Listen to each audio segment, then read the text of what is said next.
হাজী সাহেবের হজ যদি আল্লাহর কাছে কবুল হয়ে যায়, নিষ্পাপ মাসুম বাচ্চার মতো ওই হাজী সাহেব হয়ে যায়। সুবহানাল্লাহ। শুধু তাই নয়, অনেকে মনে করে হজ উমরা করলে আমার অর্থ কমে যাবে, সম্পদ কমে যাবে। না না, পৃথিবীর মধ্যে এমন ইতিহাস নাই কোন ব্যক্তি হজ করার কারণে একেবারে গরিব হয়ে গিয়েছে, দুর্বল হয়ে গিয়েছে, এমন কোন ইতিহাস নাই।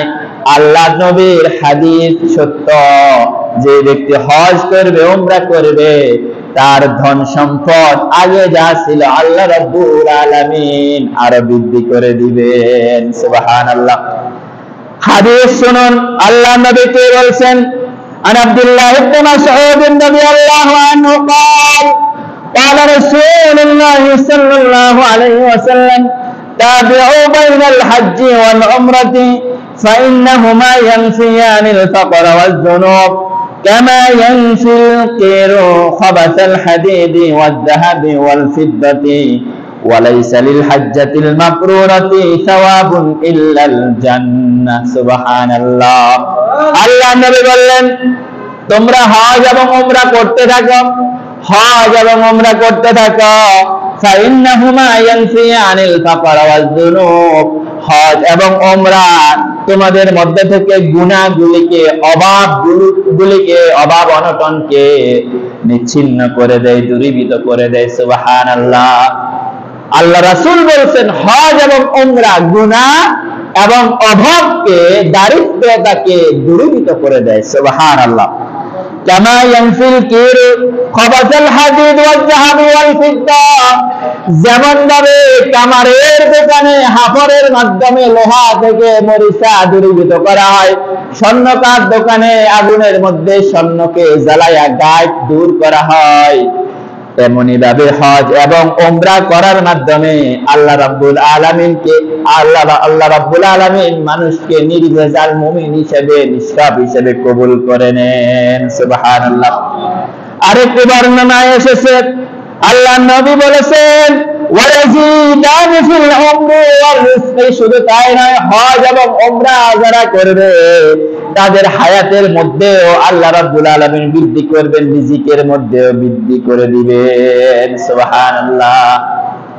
যাদের সামর্থ্য রয়েছে হজ এবং উমরা করবেন, আল্লাহ রাব্বুল আলামিন আমাদেরকে হজ এবং উমরা করার তৌফিক দান করুন, বলি আমিন। আরেকটি হাদিসের মধ্যে এসেছে, আল্লাহ নবী বলেছেন, عن ابن عباس رضي الله عنه قال قال رسول الله صلى الله عليه وسلم من أراد الحج فليتعجل فإنه قد يمرض المريض تفقد الراحلة وتعرج الحاجة। আল্লাহ নবী বলেছেন, যে ব্যক্তি হজ এবং উমরা করার ইচ্ছা পোষণ করল, ওই ব্যক্তি যেন তাড়াতাড়ি করে হজ এবং উমরা পালন করে নেয়, লেট যাতে না করে, বিলম্ব যাতে না করে। ফাইন্নাহু ক্বাদ ইয়ামরুদুল মারিদ, মানুষ জানে না কখন তার কঠিন রোগ হয়ে যেতে পারে, কঠিন রোগ কখন তাকে আক্রান্ত করতে পারে। মানুষ কি জানে কখন কঠিন বিপদে পড়ে যেতে পারে?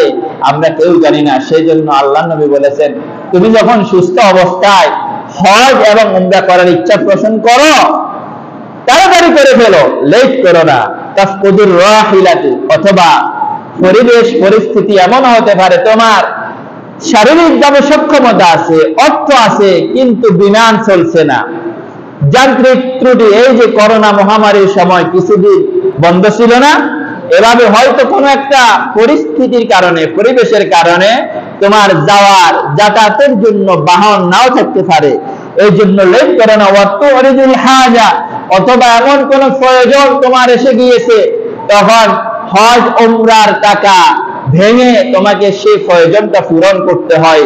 অতএব ও আমার উম্মতেরা, যখন তোমরা হজের ইচ্ছা পোষণ করবে আর অর্থ সম্পদ যখন থাকে, সামর্থ্য থাকে, তাহলে তাড়াতাড়ি করে ফেলো, লেট করো না। আল্লাহ আমাদেরকে কবুল করুন, বলি আমিন।